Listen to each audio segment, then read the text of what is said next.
Hello and welcome to At Home on InViewTV. How are you? It's a beautiful spring day here in Sydney. I'm on top form. I'm extremely excited. And of course, this show goes out on YouTube, Facebook and OVO Play. And we interview people from the world of entertainment, music, all over, whether it's sport, business, politics. We've got them on the program. And today I reckon we're going to have one of our best shows because I'm very excited. In just a sec, we're going to cross live to Los Angeles to interview Grammy Award-winning music industry executive, manager, and author Vicky Hamilton. And of course, she's worked with bands such as Guns N' Roses, Poison, and Faster Pussycat, as well as Motley Crue and Stryper. But first, and before we meet her, I think it's best we find out a little bit more about her. Can't wait.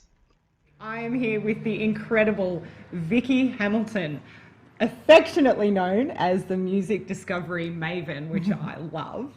Well, I kind of assign one person in the band to like notify the rest of the band members of what the deal is and what's going on, and that they should decide what they want before they bring it to me. Yeah, right. You know?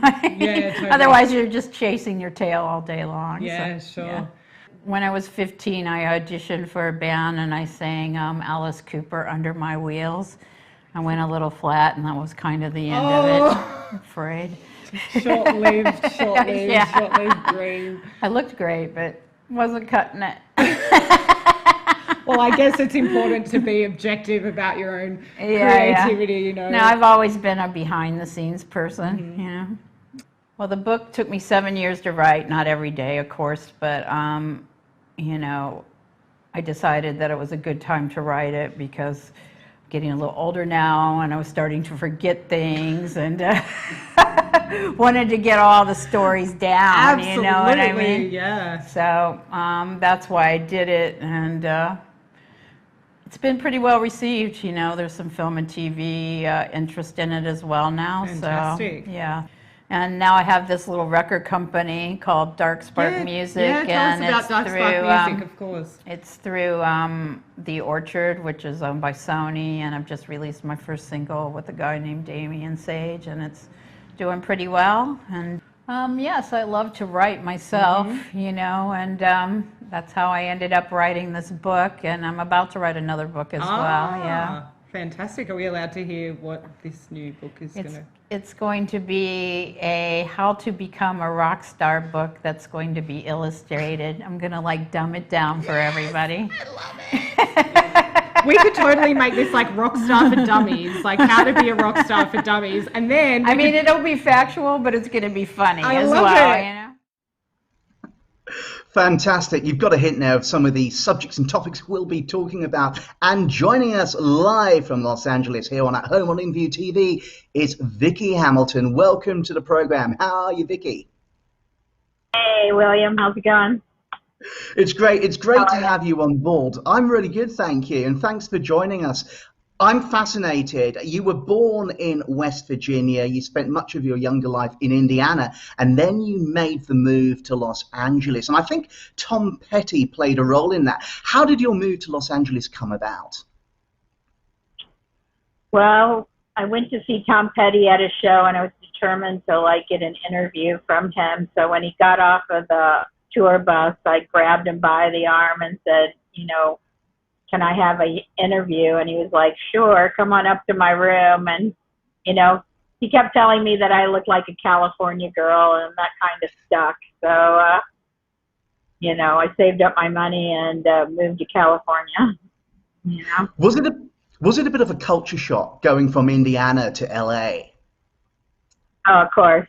I mean, you know, in Indiana, they have a lot of family values, not so much in LA, you know. I got taken advantage of a lot when I first moved here. I learned quickly not to trust so much, you know. Now, I know at the age of 15 you auditioned for a band. Where did your love of music come from?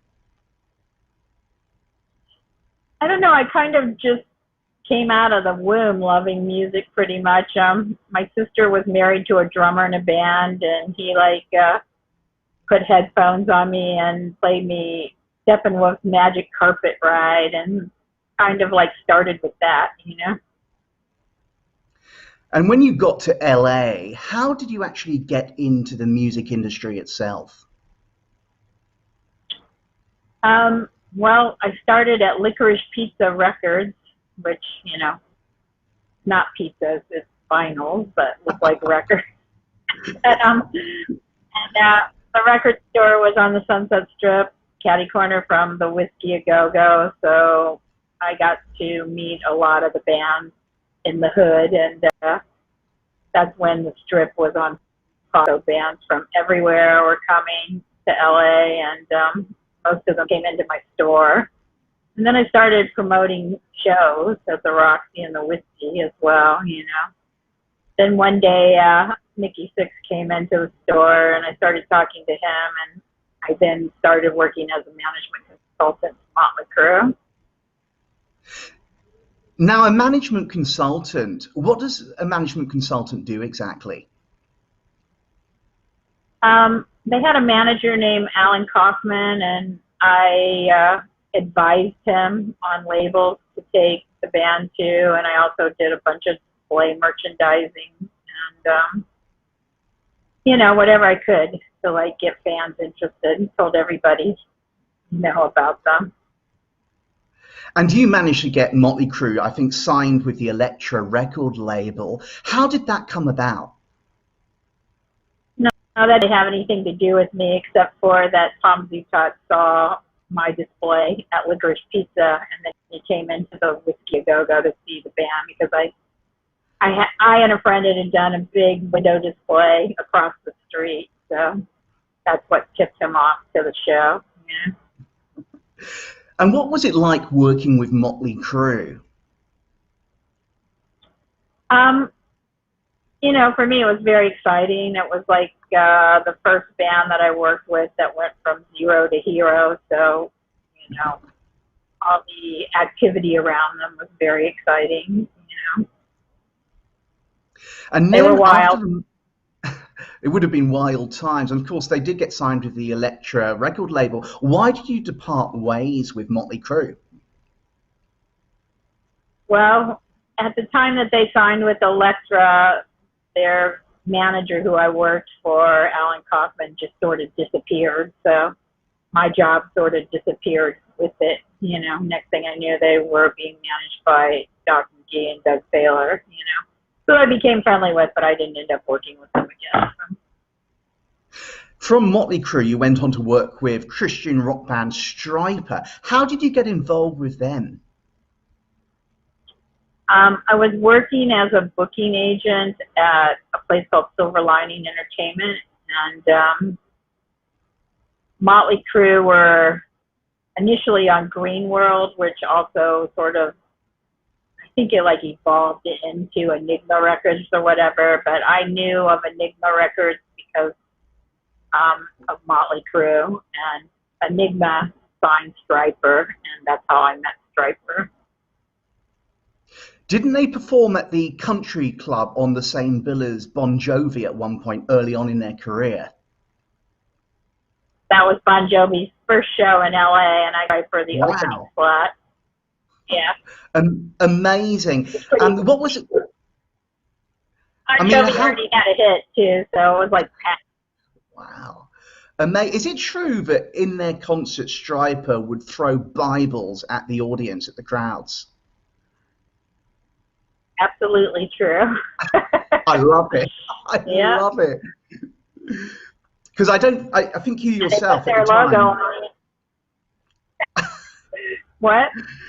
That's what I call marketing. I think at the time you said that you weren't as religious as them, and is that one of the reasons you departed ways? Because they kind of wanted to go in a different direction. Yeah, it was kind of a mutual parting of the ways. I hold nothing against them, though, you know. Now, Poison. Because I knew them before they were called Rock Regime before they were Stryper, and I had a cocktail waitressing job at Gazzari's, and no one knew they were Christians then. Let's just say that. What's your relationship with Stryper now? Do you still have a relationship with some of the bands? No, I mean, you know, if I saw them, everything would be cool. I just haven't talked to them in a long time.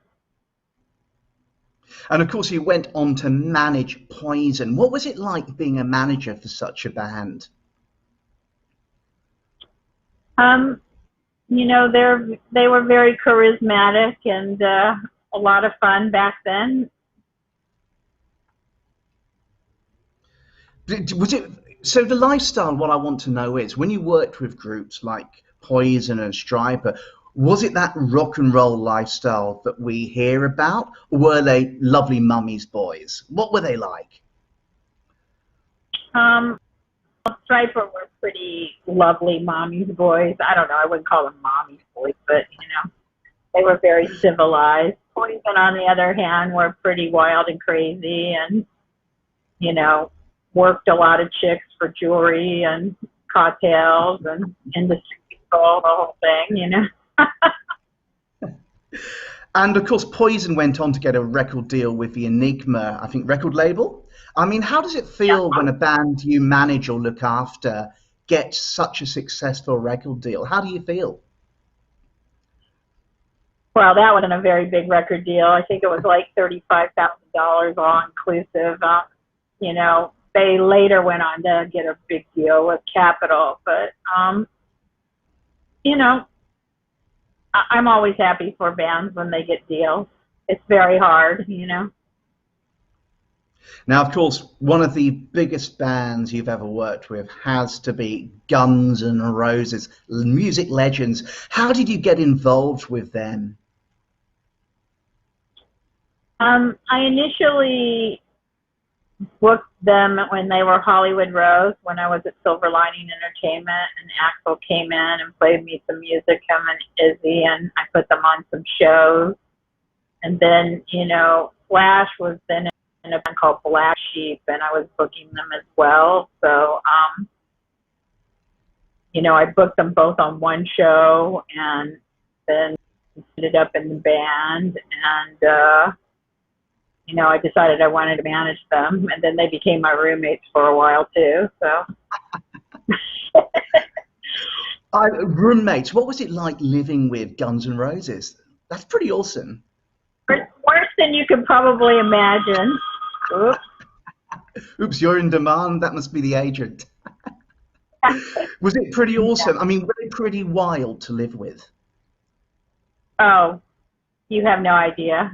They like all lived in sleeping bags, you know. Ash always slept on the couch, but they would get double sleeping bags and zip them up and with their girlfriends, and, you know, pizza boxes and cigarette butts everywhere. The beige barber. Oh my gosh! I have to turn on my phone. We are live. Yeah. I love it. Live broadcasting. Yeah, that was nuts. So when you worked with Guns N' Roses, what was your relationship like with them? Obviously you were living together, but it must have been pretty close. Would that be correct? Yeah, it was a one-bedroom apartment, which I shared with Jerry. And here's the contact info for. Oh my gosh, my phone. Yeah, so I lived with Jennifer, and Axl moved in, and then the rest of the band, except for Duff. Duff never lived there because he always lived with his girlfriend. Okay. Not know what to do here. All right. Sorry. I'll just turn it down. That way, if it rings, maybe we won't This is live broadcasting, and you know it happens. You're clearly very popular and in demand. Yeah. Well, So, I'm a manager. I can't really turn my phone off right now. You can. So Steven Adler, he has said that you were one of the best things to happen to Guns N' Roses in those early days. How does it feel to have such an accolade?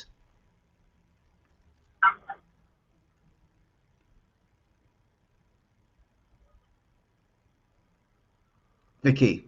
No, Vicky, we can't hear you. what's that?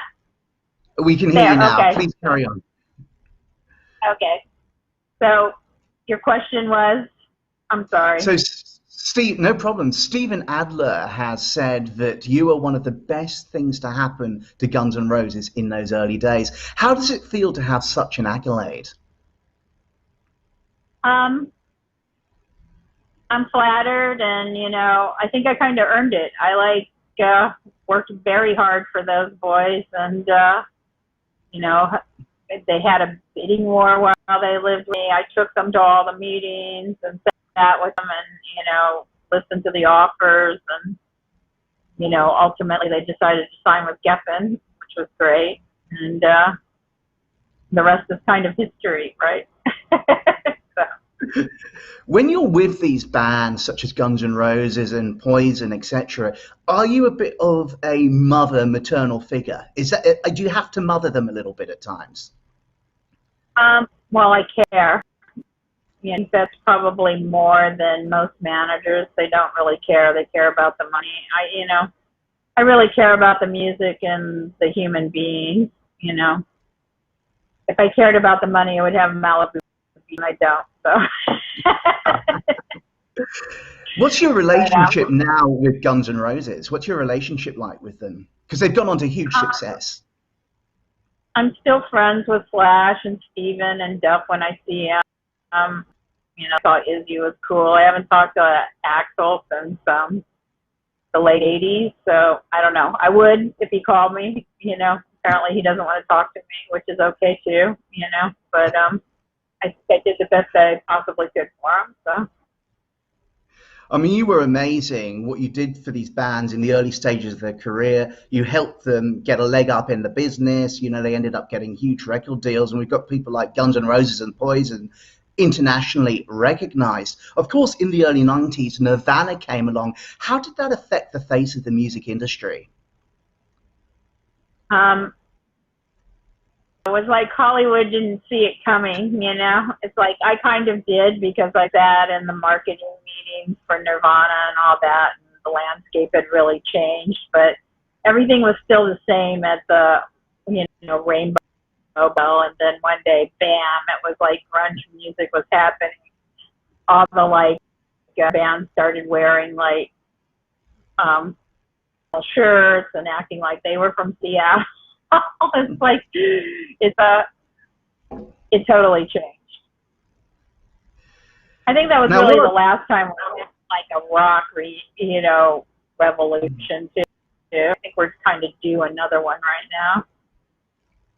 Absolutely, and goodness knows we need it. Now, looking back, what do you think were some of your greatest achievements of working with these rock bands? Well, if you're asking me about my own personal greatest accomplishment, was making the record with June Carter Cash. It's like all those bands I managed when they were baby bands, but I made this record with June Carter when she was already iconic, so that was a big deal for me. To have Johnny Cash telling me I'm a great mom was pretty huge. Now, I'm intrigued by your friendship with June Carter Cash and Johnny Cash.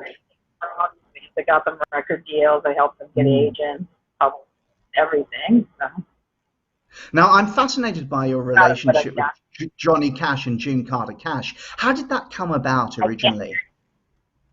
Can you hear me okay? In those early days when you worked with June Carter Cash and Johnny Cash, would fix the sound now. Can you hear me now? Can't hear you. I'll just get the producer in, executive producer Bruce. Can you hear us? We're having problems with Vicky's sound at the moment.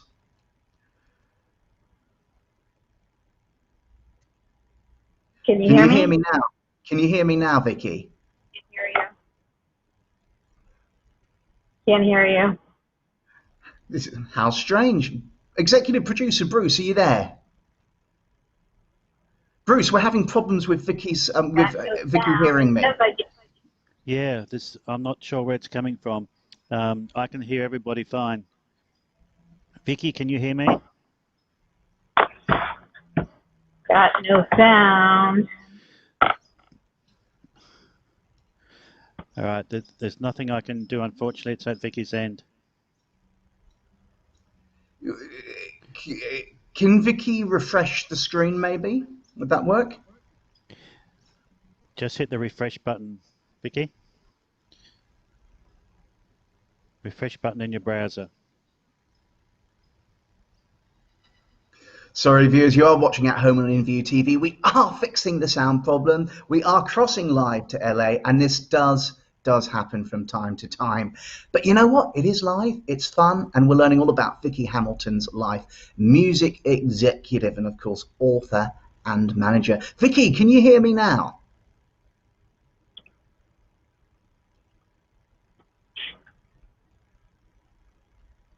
Vicky, can you hear me?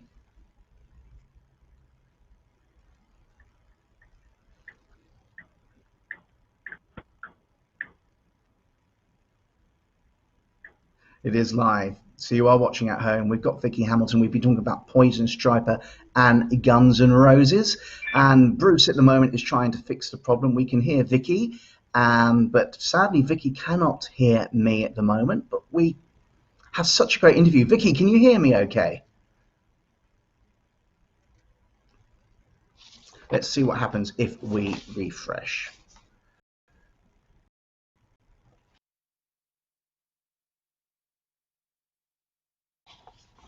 Can you hear me now, Vicky? Well, Sam, I'll just get the executive producer, Bruce, in. Bruce, what do you reckon we should do? Should we close the show right now and come back, or? Yes, we'll need to wind it up, William. Well, everybody, thanks for joining us. We have spoken to Vicky Hamilton, and sadly we have had sound issues, but we really appreciate your time and joining us, and hopefully you can join us next week, and we promise to get Vicky back for a proper interview. Vicky, can you hear us now? I can hear you now. We are back like an absolute miracle. Now, Vicky, earlier I was asking you, what do you reckon your greatest achievements were with the band? Well, my greatest achievement in my mind was making a record with June Carter Cash that won a Grammy. They were already iconic, and the rock bands were all baby bands when I worked with them. Now, Vicky, Yeah. I'm intrigued. Because you'd worked with like rock bands, how did you get involved with Johnny Cash and June Carter Cash? Because it's very different music. I met them through Rick Rubin. I had a band called the Freewheelers that opened for Johnny Cash at the House of Blues, and oddly, I was at the bar with Tom Petty and Rick Rubin talking about, how awesome Johnny Cash was, and then I said, I really love June Carter, and Rick Rubin's like, you should make a record with June. You're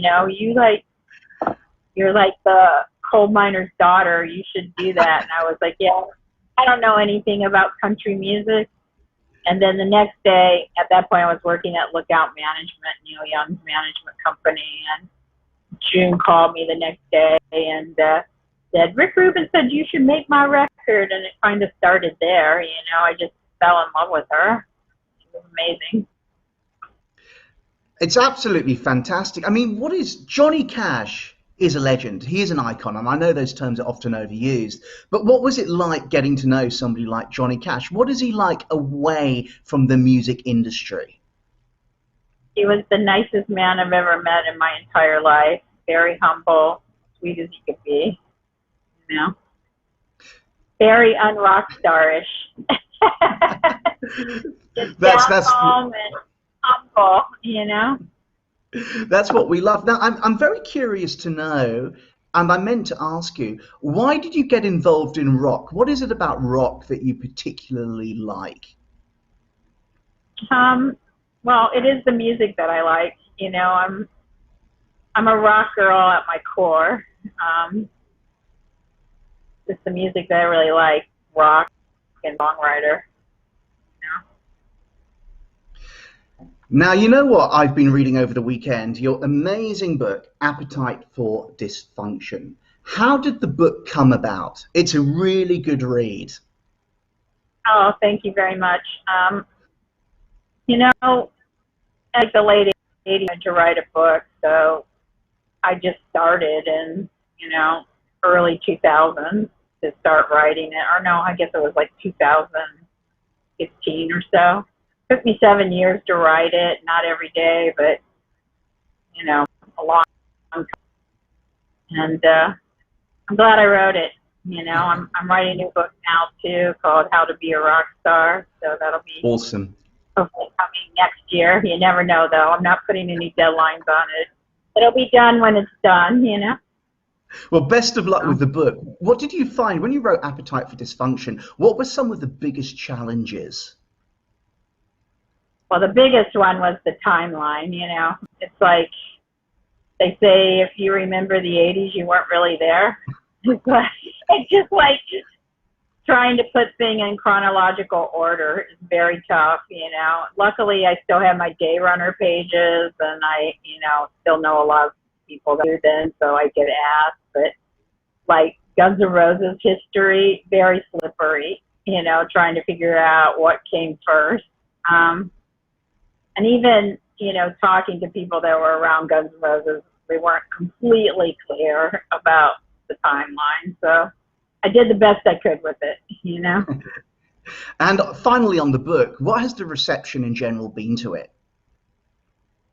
Really good. You know, I've sold several thousand copies, and, you know, there's been some TV and film interest. Hopefully one day it'll be a movie or TV series. We'll see, you know. I'm happy with what it's turned into.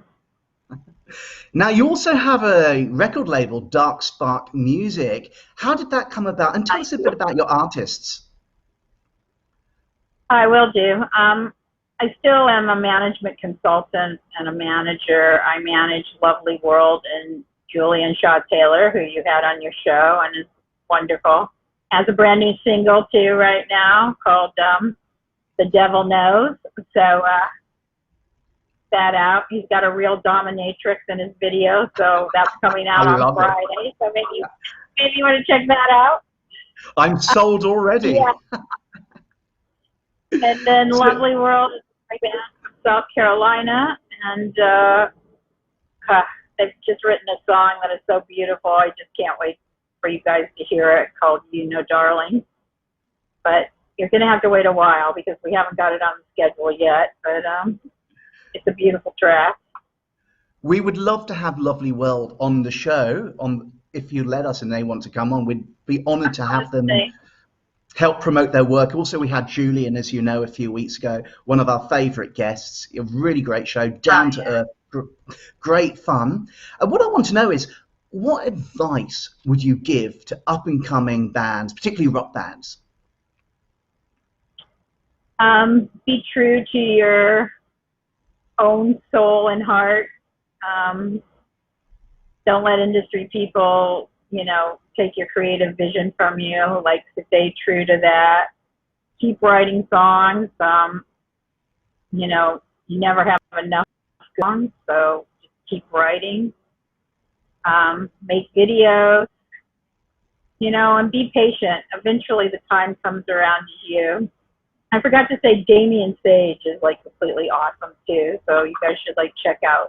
He has a new video for The Hardest Goodbye, which is really beautiful, that Alicia Daglio directed. I'm actually repping two filmmakers and a guy named Rich Black. Kind of branching out there, and I'm also repping a guy that does vintage jewelry and makes it very rock starish, called Dark Triumph. Go look at that on the web. Billy Idol's wearing his stuff. It's beautiful. I just gave Landon a necklace that he made that was absolutely beautiful with black diamonds in it. So, yeah.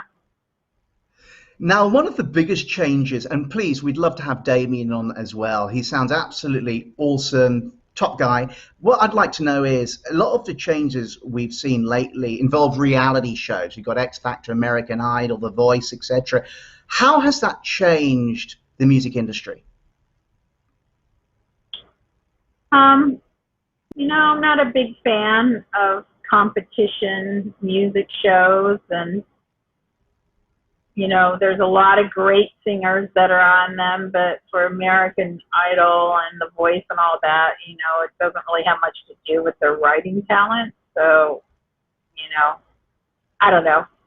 I really like a real artist that like writes their own stuff, sings their own thing, you know. So I don't know. Those kind of shows are not really my thing. Now, I know you're a very busy woman, so a couple more questions. What advice would you have given the young Vicky Hamilton who was living in Indiana? What would you have told her?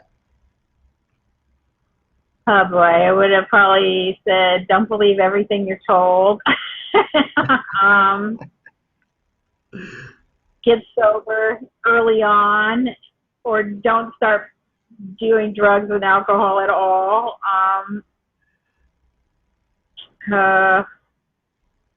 Be true to your own heart. Those are pretty much the things, I think.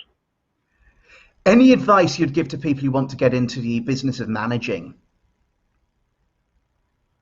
Well, you have to have a pretty tough skin, because even though it's very gratifying when it works, it's heartbreaking when it doesn't. So make sure you have tough skin and get your contract signed before you do anything. So I think that's some main piece of advice.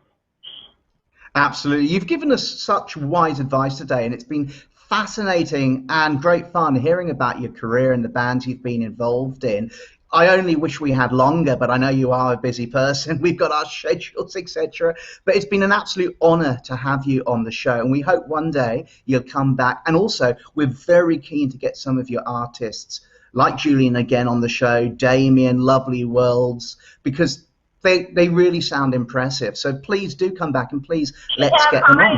They're an Australian band, so I released a track with them. Yeah, they're in your hood, so they'd be pretty easy. And I definitely would love to come back to Australia. It was absolutely gorgeous, and I had the best time. This COVID stuff's got to go away so we can all travel again. Absolutely. Which reminds me, final question, COVID. How has that affected the music industry in Los Angeles? It's absolutely horrid, you know. It's like musicians make most of their money from touring, and you know, we've had that leg completely kicked out from under us right now. So it's all about live streaming and recording and merchandise right now. And God, what I wouldn't give to like go to a good rock concert right now. Are you with me? You know. We have missed music. We have missed show business. We have missed music. We have missed going to concerts. It almost feels like a different life. But, you know, Grammy Award-winning music industry executive, manager, and author Vicky Hamilton in Los Angeles. Do come back on the show. Let's get Julian back. Let's get Lovely World back. Let's get Damien on. Thanks so much for joining us. Thank you. Thanks for having me, William. It's an absolute pleasure. See you again soon. Thank you. Wow. We've got to apologize there for some of the technical issues. It does happen. We are crossing from the other side of the world, and you know what? It's live broadcasting. But what a great interview. Vicky is so involved in the music industry, and very few people probably know more about it than her. And she is in one of the places, one of the centers of the music industry in Los Angeles. So thanks so much for joining us. We're here pretty much every Wednesday for At Home on InViewTV. I want to thank our executive producer, Bruce Mott, but most of all, I want to thank you, the viewer, for supporting us, sticking with us, and watching our shows. We do it because we love you, and hopefully you reciprocate and love the shows. If there's any, please do let us know, whether they're in show business, sport, politics, business. We would love to have them on. But from me, William Brougham in Sydney, on At Home on InViewTV, have a fantastic week.